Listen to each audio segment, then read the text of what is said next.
July 11th, we are smoking that Holloway pack. My violent friends, International Fight Week is upon us. I feel like I'm back in 2016, peak UFC, because this card right here is absolutely stacked. International Fight Week never pulls any punches, alright? Today we're dropping game plans, blueprints for every single fight on this card. Before we get into the breakdown, what has Conor McGregor been up to while healing from his leg break back in 2021? God knows Conor McGregor has had far too much free time on his hands. He has become the lead promoter of the highly controversial bare knuckle boxing championship, a brain-dead meathead sport with no skill involved, right there with power slap, going on coke binges.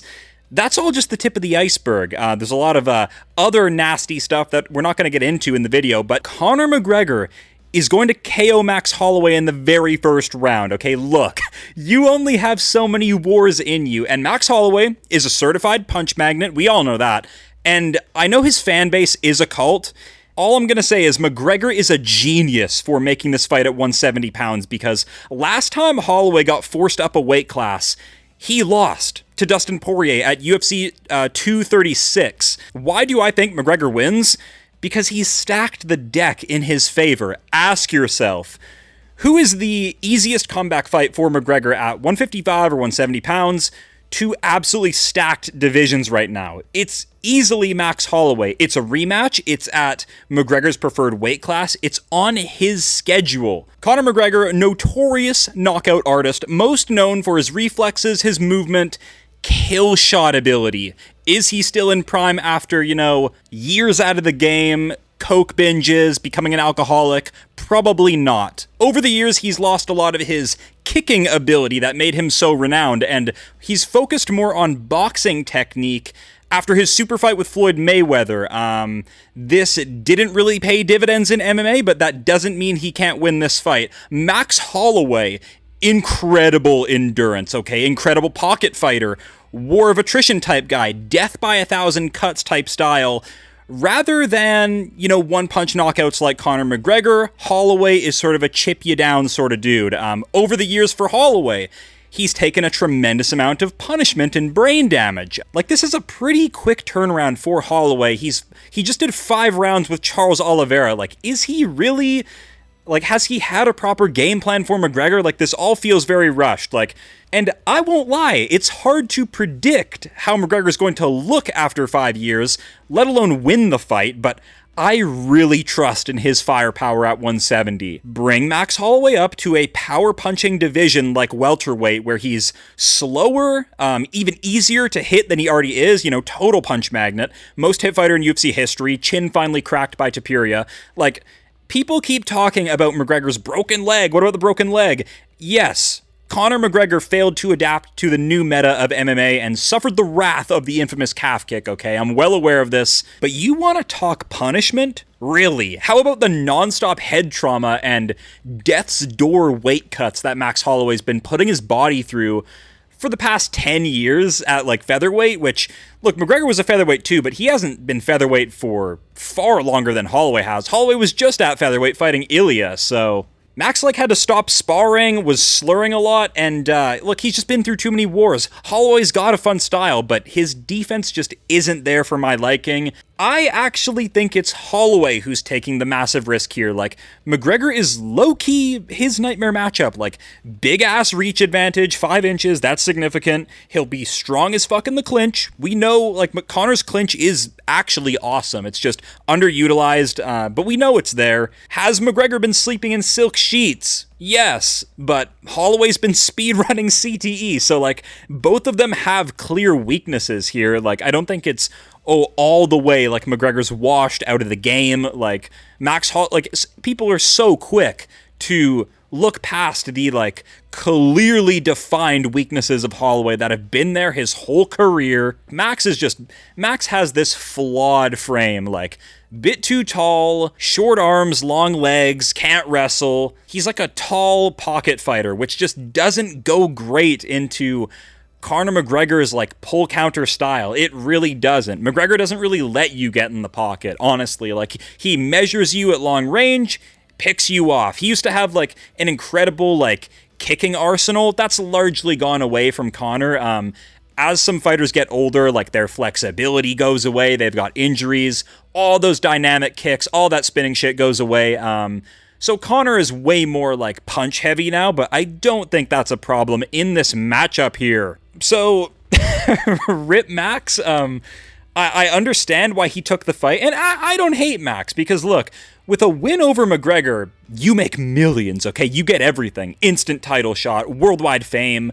So I get why he took the fight, but Conor is being teed up to tee off on Holloway, I swear. Like, the only way I can see Holloway winning is with the Joe Rogan special. McGregor is a total bitch to the calf kick. Like, he's so heavy on the lead leg and so spring-loaded to throw strikes that, look, the days of, like, fleet-footed Taekwondo karate McGregor are gone, okay? He's a bit more plotty. No doubt he will be at welterweight, so I advise Holloway to, ease back on the brawling, pull back on the brawling a bit.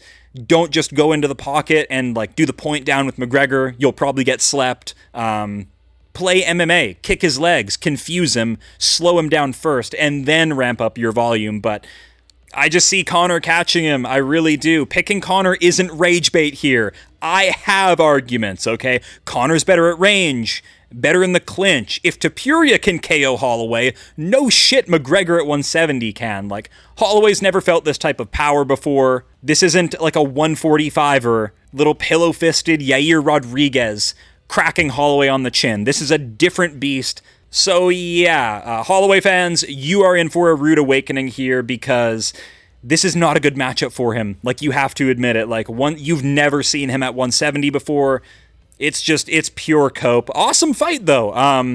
All I'm hearing about is Holloway by murder, Holloway by whatever he wants. Then why are the odds getting closer and closer by the day? Why is that, huh? There is a big element of chaotic randomness to this fight because of the McGregor layoff, but he looks in wicked shape. So my official prediction is Conor McGregor by round 1 knockout. I won't be shocked when it happens. I think he takes practically 0 damage, quick turnaround against either Makhachev at 170, Justin Gaethje, or Charles at lightweight. I guess Charles for the BMF title. I could totally see them going that direction with it. So, yeah, then he'll retire. McGregor will get one more belt, claim triple champ, then he'll retire. That is 100% his plan here. He's going to beat Holloway, mark my words, and don't worry about the main event curse. All right, it's been tempered, okay? It's already claimed its last victim in Ilia Topuria, a Conor McGregor wannabe, so the real McGregor is safe from my main event curse. Thank you very much. Moving on to this co-main event of Paddy Pimblett, Benoit St. Denis for the Goofy Weight World title. Low skill, high aggro matchup here. Paddy Pimblett, toughness edge going to Paddy Pimblett here in this matchup. We've broken this one down already. Benoit St. Denis is like an aggro merchant, like really likes to pressure guys down and just make it a pure physicality contest. Savvy grapplers don't let that shit happen. Look at what Renato Moicano did to this man. Instant body lock, spin around, trip him out. Pimblett can look at that Moicano performance. Yeah, the game plan's been written on how to neutralize Benoit St. Denis. If you can't, you're in for a world of hurt. But even then so, if Pimblett's stuck on the feet here with Benoit, I think he'll be okay. Like, Paddy Pimblett, ego out of fucking control, horrid technique, 0 head movement, but gets constantly bailed out by his titanium chin. So I don't have an issue with him being finished here. Benoit St. Denis is clumsy, doesn't move well, has never done a footwork drill in his life. If there's anybody out there with like equal to or worse than head movement and like body mechanics, it is Benoit. These two are just two tough sons of a bitches, so like they're really hard to finish. They both do a great job at bringing opponents like down to their skill level. Paddy Pimblett does that by just being an awkward dumbass and having a titanium chin. Benoit does that by just ridiculous pressure, like neglecting the physics and like the fundamentals of MMA, and just like he'll run at you. He's got quite a bit of DDP in him, just like he's read the Drunken Master Handbook. Super fun fight though. Fun that this is a co-main event. Wouldn't mind it being even 5 rounds, because I think that would just be even crazier though. I tend to lean Paddy Pimblett by submission, though. I think Benoit St. Denis, not good enough on the feet to just knock out Pimblett and end it with strikes. He needs to go to grappling, and then you're in Paddy Pimblett's world. Like, Paddy Pimblett's BJJ is super slept on. He's just not good enough to get it there on, like, capable wrestlers. Like, he didn't really shoot on Chandler until he, like, cratered his face with a knee. He couldn't get takedowns on Gaethje. Had a huge ego in that fight, thought he could knock Gaethje out, neglected takedowns until it was too late. So, like, Pimblett has a mental block. Like, he thinks he's, like, the best in the world when, like, you're more, like, number 11th, 12th in the world at lightweight, I would say. Like, Hoofy's better than you, Kulin Salkild's better than you, Fiziev's better than you, but here he is in, like, a title eliminator against Benoit St. Denis. So, like, Paddy Pimblett plot armor continues. I think he'll get a sort of a fluky sub over Benoit. Like, I think this fight should go to a close, scrappy decision where both guys are just riddled with damage. They have really little skill on the feet, but I side Paddy Pimblett. I actually think he has a smidgen of better fight IQ and experience. Like, Benoit was, like, the military man, right? I'm going to go Paddy Pimblett. He's been doing this since he was a really young kid, has probably better IQ than Benoit St. Denis, but his ego could hold him back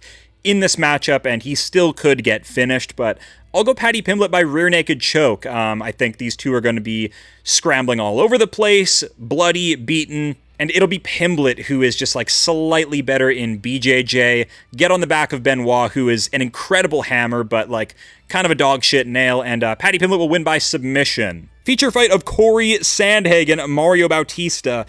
I'm going Bautista, man. Cory Sandhagen is getting a lot of credit for, like, still being dangerous, but he's not the risk taker that he used to be. He's just not. Like, people with grappling ability, like, the blueprint's written. Like, Merab, Umar, they showed that you don't have to play this, like, beakers and test tubes game with Cory. You can literally just ease yourself into range. You don't have to be worried. Like, Sandhagen is not going for flying knees anymore. He's had the same highlight reel for the last 5 fucking years. Mario Bautista is smart enough to capitalize on stuff like that. Mario Bautista may not be dangerous, hits like a flyweight, whatever. He's so good everywhere else. Like, I'm never switching up on Bautista again after he just walked through Lockdog Oliveira. Like, that's a dangerous guy. He's jacked, giant weight bully at 135, and he schooled him so easily. 30-27 Bautista, like, I don't know, I think even if Cory gets his way, I think every round will still be close because of how high volume Mario is, so I'm not going to go Sandhagen. I think he's on a downward trajectory. Meanwhile, Mario Bautista trains with Sean O'Malley, like MMA Lab guys, really good coaches. John Crouch, black belt, says he's going to go for a finish, try and submit Cory. I like it. Give me Mario Bautista in this matchup. He's a true hybrid. He can do it all. He doesn't need punch power. If you want to see KOs, go fucking watch heavyweight. People aren't going to like it, but hold Cory up against the cage, knee the thigh, like, you have to. Like, that's how you beat, like, a mobility-based striker. Like, he'd be stupid not to. So, like, Cory, you have to get a hold of him. Like, the more space you give Cory Sandhagen, he just finds his flow state too easily. It's MMA. Go clinch him up. Go rough him up. I'm going Mario Bautista. Will he get that submission, though? That's the thing. Like, Aljamain Sterling is a phenomenal grappler. I don't think Bautista's on his level. I am picking Bautista to win, but I don't think he'll find that submission. Give me Bautista by decision that everybody hates because he holds Cory up against the cage and stalls it out. The crowd's booing. Mario Bautista gets a fan base, chucks it in the trash again because he fights smart and people hate it, but cry me a fucking river. Sandhagen needs to improve, needs to get dangerous again, and he's not doing it. So Mario Bautista by decision. Up next, we have flyweight mayhem. We have Brandon Royval taking on Loner Kavanagh, dude. Loner Kavanagh is speedrunning flyweight right now. Said after this win he wants to fight the title. Not happening. I mean, like, you should realistically fight Tyra. Like, we still need to find out about your grappling, Kavanagh. So pump the brakes. But Brandon Raw Dog Royval, crazy veteran at flyweight, right? Fought everyone, like Pantoja a bunch, Moreno a bunch. Recently got sniped out by Cap, but in hindsight, that's not that bad. Brandon Royval actually trains with Tyra quite a bit, so I think he'd be smart to like go for a sub on Loner Kavanagh, freak him out with grappling, and not have to deal with all that striking. Like, you just saw him piece up Brandon Moreno at high elevation Mexico. Why would you want any part of that on the feet? Like, let's mix up some grappling here, do whatever you have to do to like get control, like, I don't know, fucking Eminari roll, jump the back, pull guard. You're just not really safe on the feet with Kavanagh. He's got really dangerous Muay Thai striking. My problem with Royval is he's a little plotty, a little slow. He's one of these tall flyweights, but he's got range. He's got reach on Loner Kavanagh. He's got experience. He's got the cardio for sure. Loner Kavanagh, I also have at high cardio here, but conditioning I would give to Brandon Royval. Like, both guys have great cardio, but I favor Royval in a messy fight, an untechnical fight, where I think Loner Kavanagh will break and slow down. Like, Loner Kavanagh, how do you whoop our sweet little Brandon Moreno? How do you whoop his ass at high elevation Mexico for 5 rounds, but break and wither after 1 round against Charles Energy Johnson? Like, explain that to me. So, like, I still don't want to trust Kavanagh because he's just... I've done whiplash at a few of his performances, like for better and for worse. So part of me, the hardcore in me just says, go good old Raw Dog, because if he doesn't get finished in this fight and like knocked out by Kavanagh, he'll pull ahead on experience. He does a great job at that. Brandon Royval is just like slightly sneak ahead on volume. He's so good at that. And on the ground, he's dangerous, so people avoid him there. They end up actually letting him play his little jab him up game, like, no power on the side of Brandon Royval. He will never get a knockout in the UFC. I say that, but didn't he flying knee Kai Kara France in the face? Like, I need to go rewatch some Brandon Royval classics because he is a wild man. Loner Kavanagh, a lot more technical. He's so good and by the book, but I think Goofy's going to prevail here. I'm going to go Brandon Royval by decision, probably split decision. He's sort of known for those. Royval can also jump on subs. Kavanagh, not a big submission guy. Kavanagh only has 10 pro fights as well. Sort of just got here. Like I said, he's speedrunning flyweight, so I'm going to go Brandon Royval. I do worry a little bit about him getting knocked out because he has been through the ringer with Joshua Van. They had an incredible war. Cap sniped him out quite badly against the fence, but I think Kavanagh's not really of their echelon. Kavanagh needs to, like, I don't know, dude. Kavanagh, I don't know. You gotta like go through a couple more tests for me. So I'm gonna go Brandon Royval. Gonna go with the vet, the dog. Beat the Lego man, Brandon Moreno. I just think Royval's a bit too experienced. So give me split decision. I think one judge will probably fuck it up. Brandon Raw Dog Royval will get it done. The Perma-Baked King is back. Bobby Green, Terrence McKinney. This matchup is so fucked up. Like, you can't tell me Terrence McKinney deserves to be main card International Fight Week. Please, get the fuck out of here. He's a pure aggro merchant. All wins by, like, first round KO. All finishes, or all losses by finish. I wouldn't even call him a martial artist. I would call him a Street Beefs champion, because Terrence McKinney, man, refuses to like actually develop skill. Like, he's got wrestling ability that sometimes makes an appearance, but he's like the lightweight Derek Brunson. Like, here's my chin on a silver platter. I'm coming after you. Meanwhile, King Green is the complete opposite. Actually has a tricky style to figure out. It takes time to find openings on a guy like Green. That's why he's stuck around in the UFC for as long as he has. The only problem with Green is that he's just cursed with that sort of like unk durability. Like, the chin is sort of glass from Green. So one critical error and that could just spell the end of the fight. But I'm definitely picking him here. Like, you can't convince me that Terrence McKinney deserves to be on the main card of International Fight Week. And I know that has nothing to do with the actual technique and style matchup here, so let's break it down. Like, the fight's going to begin, and Terrence McKinney is going to bum rush Green. You can't really do that. Green sort of makes those guys look like a fool on the feet. You get smacked up in the mouth if you try to bum rush Green. You have to be methodical and try and break him down. Like, he just smacked up Daniel Zellhuber, who is a giant lightweight, and made him look silly. So, like, he'll probably do the same thing here with Terrence McKinney. Green's main issue is, like, leg kicks and stuff like this. Good kickers really ruin Green's style. It's very boxing heavy, like Rufy, I mean, detonated his chin with a wheel kick, but Fiziev destroyed him with kicks of all kinds.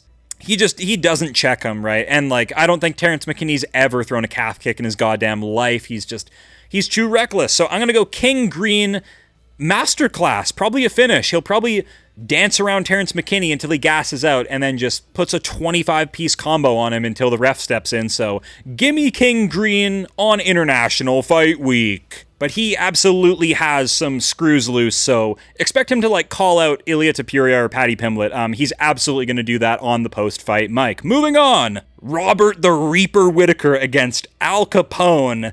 Real ones know, Nikita Krylov. This is a sick fight. The debut of 205 Whittaker is going to go crazy. And this is a unique matchup because, look, if you know anything about Nikita Krylov, super dangerous guy, right? Has skills all over. He's a lover and a fighter. In a weird world, I'm going to get shit for this. I think Nikita Krylov is like a more skilled martial artist than Robert Whittaker, but Robert Whittaker is a beast. Like, he's better than Krylov because he's just a beast. Faster, hits harder, just more deadly. So, like, I'm going with Robert Whittaker, but he needs to he can't go skill for skill with Krylov. Krylov will go to grappling, will put chokes on Whittaker. Like, this is still a dangerous matchup here, but Krylov doesn't look like this anymore, okay? This is the younger Krylov, when he was on the prowl. I'll put a picture of today's Krylov on screen so we can go into this fight with a clear conscience. I think Whittaker does really well at 205. Same with Costa, because they actually have underrated speed, like great footwork paired with the heavy hands. Whittaker's got that bouncy karate style, which looks really good up at 205. He did struggle so much with Rainier de Ridder, like, just wasn't landing the shots that he needed to. And one thing with Robert Whittaker here, I might get shit for this as well, but it's the cold hard truth, neglects the body so much it drives me insane. Go through Whittaker's entire career, he's thrown like 10 body shots. It makes me seethe because Whittaker neglects the body, man, and he would have won that Rainier de Ridder fight if he threw like 2 body shots. It's the craziest thing. Like, some of these guys that even if they're like former champions, current champions even, they're so set in their ways, sometimes they can't see the easier options. So I do worry for Whittaker like that in a sense. Whittaker's getting predictable. We don't know how he's going to do at 205, but this is a good matchup for him. He's faster than Krylov. He hits harder than Krylov. Just doesn't have the grappling licks that Krylov does. Who's a finish merchant? 100%. Krylov throws himself into the firing line all the time. That's evident by his 2 KO losses against REESE, Bogdan Guskov. He's a punch magnet. Okay, Whittaker's going to knock him out 100%.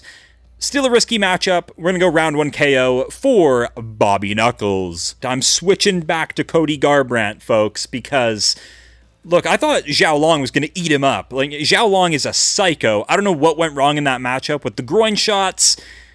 Garbrandt does a lot of running around the cage now, avoiding the fight. Hopefully that ends here, and he actually throws strikes with Adrian Yanez, who I'm gutted for because he got robbed in his last fight.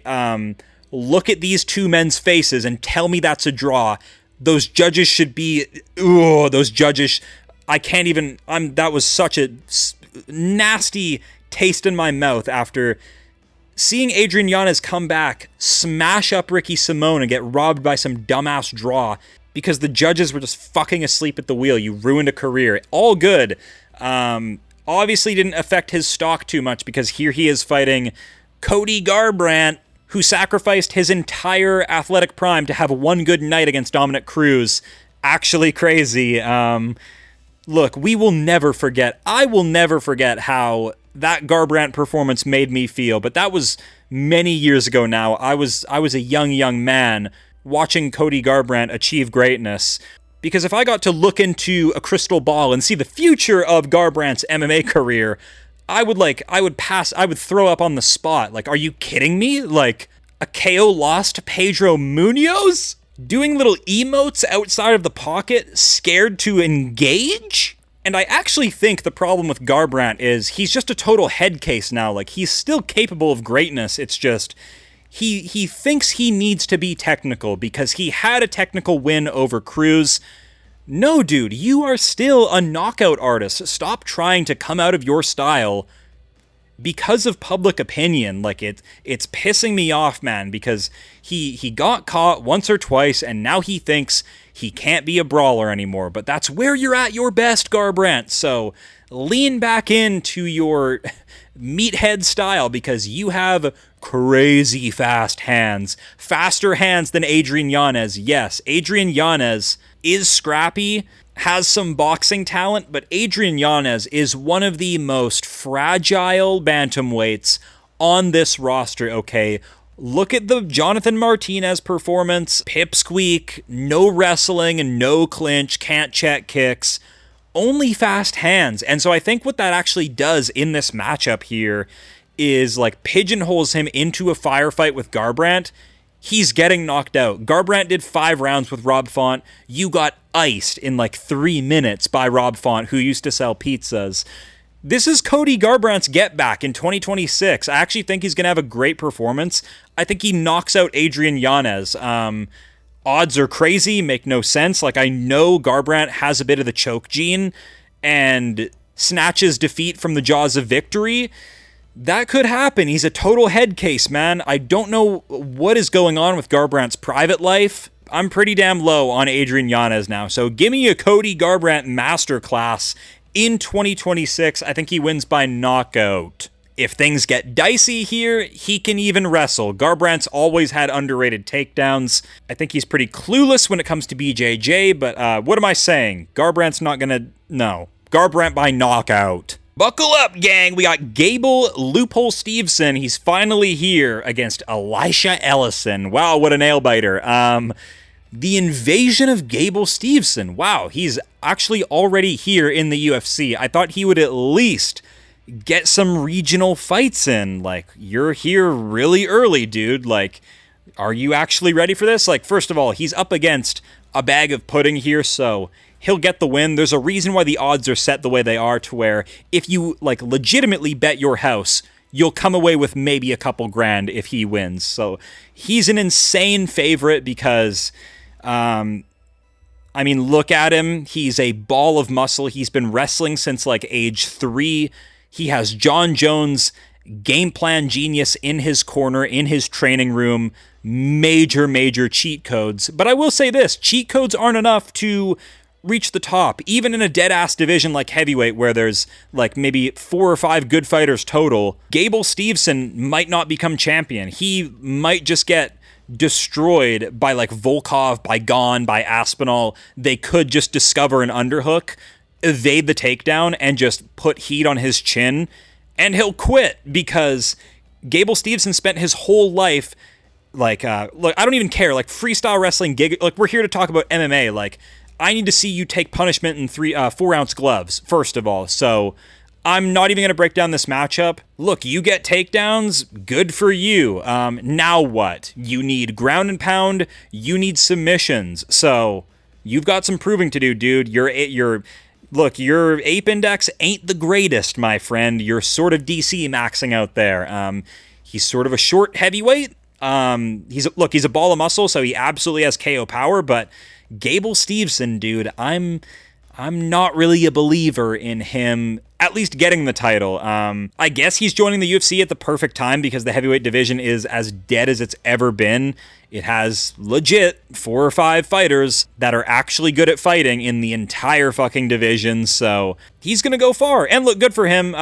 You have massive balls for fighting in the UFC at 3-0. Even if you do have like John Jones cheat codes on your side, it is still sort of commendable. And look, for what it's worth, Gable Steveson hasn't adopted this insufferable fucking, like, Josh Hokett character to garner a fan base, okay? From what I've seen, he's, like, he speaks well, he can be understood, okay? I don't need to, like, constantly feel like I'm in a circus with Josh Hokett, so you know what? I'm actually in favor of Gable Steveson climbing up heavyweight and destroying Josh Hokett for me. If you can do that, you've just earned yourself a new fan, so Gable Steveson by demolition. Tracy Cortez versus Wang Kong. Fun women's fight here. The only women's fight on the card. And they know what they're doing, okay? Tracy Cortez, good to see you again. I think she spams takedowns on repeat into Wang Kong and gets an undeserved decision where the judges go with control and takedown optics over the damage and, like, efficient-ass striking of Wang Kong, who's sort of a beast at Muay Thai, actually has KO power for a woman. Tracy Cortez is scrappy enough, though, to, like, not get KO'd. She has decent enough head movement, got pieced up by Rose Namajunas, which in 2026, 2025 is terrible. Cortez is basic, but she is a good little hustler. She actually really hustles. Even if she's getting touched up, her eyelashes are going flying, she can grit down. Don't let the supermodel physique fool you. She's a gritty little gamer, man, and she plays the optics well. She knows when to shoot takedowns. She has decent enough ground and pound. She's not a finisher. She's not dangerous, and that's why I think she gets sort of an undeserved decision here where she games the system. She knows what she's doing, okay? But I'm happy to see Tracy Cortez win. Wang Kong, I think, is sort of rushing her MMA career as well. She's got that Valentina Shevchenko win. That's crazy aura right now. She's always on Twitter fucking talking shit to Valent. I fucking love you, Wang Kong, but it's your career's rushed. You're a kickboxer, man. You're a Muay Thai fighter. You're not an MMA fighter. So I'm not going to get my hopes up. These other chicks like Cortez are years ahead of you when it comes to clinch work, grappling, putting those nasty ass rounds in. Wang Kong is going to get taken down on repeat and lose this fight. She's not going to knock out Cortez. She's not going to beat Cortez. Cortez is going to win and look fucking dynamite while doing it. I'm going to go Tracy Cortez by decision. That doesn't quite feel right, but she'll get the decision win nonetheless. Liverpool's Luke Riley, Kai Kamaka. For those of you who don't know Kai Kamaka, sort of killed it in Bellator and the PFL, which kind of proves your like UFC level in a sense, but yet again, the wins don't translate over, so I'm still skeptical about this man. He's sort of just featherweight Brad Tavares, like just a fat-ass Hawaiian who just sits there and doesn't do anything. However, absorbs damage real well, can absolutely turn the gun on his opponent, call an ambulance, but not for me type vibes in the fight. Luke Riley trains with Paddy Pimblett, red flag right off the bat, but actually has good striking, has separated himself from the trash tier Paddy Pimblett boxing, and actually knows how to get knockouts, knows how to hold his hands, move his head. I love the striking of Luke Riley. Weak resume, pretty damn unproven. That's why I don't want to get too comfortable just being like, oh yeah, Luke Riley wins this one, because like the UFC's teeing him up to be a star. Let's be honest, he's got the look, he talks pretty well. He's got Paddy Pimblett affiliation, some plot armor going on, but he fights well enough for me to feel comfortable about picking him to go through like the unranked names at featherweight, because unranked featherweight, sort of weak sauce. You know, we got like Damon Jackson, Chepe Mariscal, like Luke Riley will smoke these guys. The unranked featherweights, I'm not really worried. And Kai Kamaka, I'm pretty sure has been cut from the UFC already. Back to regionals you go, smash up some people who were part-time, and then they let you back to the UFC. So, I don't know, this is probably another spot where Luke Riley sort of makes it close. Doesn't get the knockout, has to figure his guy out, piece the strikes together, combos get going pretty late. First round's shaky, like, what's his name? The Texas Kid, Michael Aswell. That was closer than it needed to be, Luke Riley. I don't know how you didn't get the knockout there, but all good. You have good technique. You have good hustle. You can KO some bums, but Kai Kamaka isn't a bum, so this could go to a close robbery. It's tough. I'll take Luke Riley to beat up on this simple Hawaiian. This is literally like Kai Kamaka's going to go out there and Brad Tavares max, okay? He's going to eat the shots. He's going to tuck up in the high guard. He's going to do nothing. He's going to throw one shot at a time. It's going to take some danger to test Luke Riley, and I don't think there's any danger here. He's fighting a heavy bag Hawaiian, so I'm going to go Luke Riley by decision. The return of Damian One Punch Pinas. Damian Pinas out of Nova União. He is the real Ateba Gautier, okay? Look, if you haven't seen a Damian Pinas fight, you are missing out, okay? This dude is he's insane. He might be the hardest hitter at middleweight right now. I am well invested in Damian Pinas. His physique is rock solid. Game plan, no kinks in it. Normally you need to introduce wrestling to defeat Cesar Almeida, who's from Glory kickboxer here, but his MMA career is a little bit rushed from me, I think. Cesar Almeida has zero wrestling. He is a Glory kickboxer, and also filthy eye-poking cheat. I never forgot about this one against Ihor Pateria, Ukrainian Giga Chad. S-tier Drunken Master, one of my favorites. He's cut because he was terrible, but I didn't forget. Cesar Almeida, you dirty eye-poking fuck. I hope you lose every fight for the rest of your career. We're ramping up for the rest of this year. No tolerance for that shit. Even Damian Pinas, if you start eye-poking, you're losing cool points, okay? We can't have that anymore. It just shows cowardice. It shows weakness and insecurity in your fight style. So Cesar Almeida, I know you're trying to like Alex Pereira max your way up through this sport, but you ain't got the goods, okay? You don't have the KO power. You don't have the bone density, the calf kicks. You're missing something. He's a heavy hitter, but so is Damian Pinas.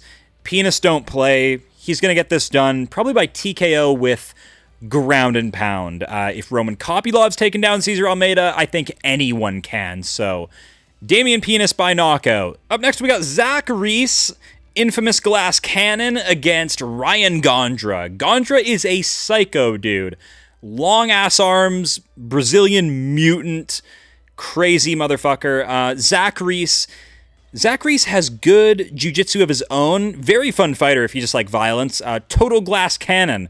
I predict him to get knocked out a bunch more in his career because of his tall man defense, his horrific gas tank, and his sus-ass chin. So, dangerous fight for both guys at middleweight. Middleweight is a high finish rate division. Yeah, somebody going night-night. I'm going to go Ryan Gandra. Even though he's a bit of a can crusher, has really proved nothing. Just got here off Contender. Only win on his resume is the great chicken farmer, Jose Medina, who was sort of an industry plant. Just another reason to fill up these Noche cards and shit like that. Ecuador, Mexico, all this type of shit. I'm going Ryan Gandra. Opening prelim. Short notice bout. We got Cody Durden, Alessandro Costa. Pretty fun flyweights, actually. Alessandro Costa, though, I'm not very high on. Here he is in another short notice fight. This is sort of his game plan to get wins in the UFC, is just to take short notice bouts when they appear, try to catch these guys on no game plan. Dirty motherfucker, in my opinion. Somehow dirtier than Cody Durden, who looks filthy, but that's sort of like giving you points in MMA. So, Cody Durden, good resume. His main problem has been he's been too easily finished by strikers. Joshua Van pieced him up badly. Bruno Silva pieced him up badly. Why am I picking him? Because he's actually really scrappy, dude. He doesn't quit. He keeps on pushing. You have to finish him, or he'll sort of like Colby Covington, like stubborn max his way through the fight. And Alessandro Costa does look like a destroyer of worlds. He's absolutely shredded for this division, has a Geodude build going on, but sus-ass chin, sort of a glass cannon, got knocked out by Amir Albazi. I'll never forget that. Does train with Diego Lopez, so I'm inclined to pick him based off of that. Low-key aura there, but I know for a fact he's breakable. We picked Alden Correa to defeat him at like huge underdog odds, but he like sort of broke his foot in the fight, but I still think he would have won anyway. Alden Correa. So Alessandro Costa looks the part, doesn't fight the part. Cody Durden's hideous, but he can fight. Durden just saved his career, by the way. He was about to be cut. He took a short notice fight, saved his career. They re-signed him, gave him a 4-fight contract. So I'm gonna reward that. I'm gonna pick you, dude. That shows hustle. That shows grit. That shows you're serious about taking your UFC career further, so give me Cody Durden by scrappy decision on these opening prelims. Banger event, peak UFC. International Fight Week never disappoints. I'm gutted that we lost Ethan Ewing. He is a phenomenal striking talent. I would have loved to break down his fight in crazy depth, but it fell through. Hopefully they can get it rebooked. As always, Conor McGregor's a rotten piece of shit, and I'm picking him to win a fight. I do not endorse anything he's done in his private life. He's a rotten human. As always, thank you guys for watching, and I'll see you all real soon.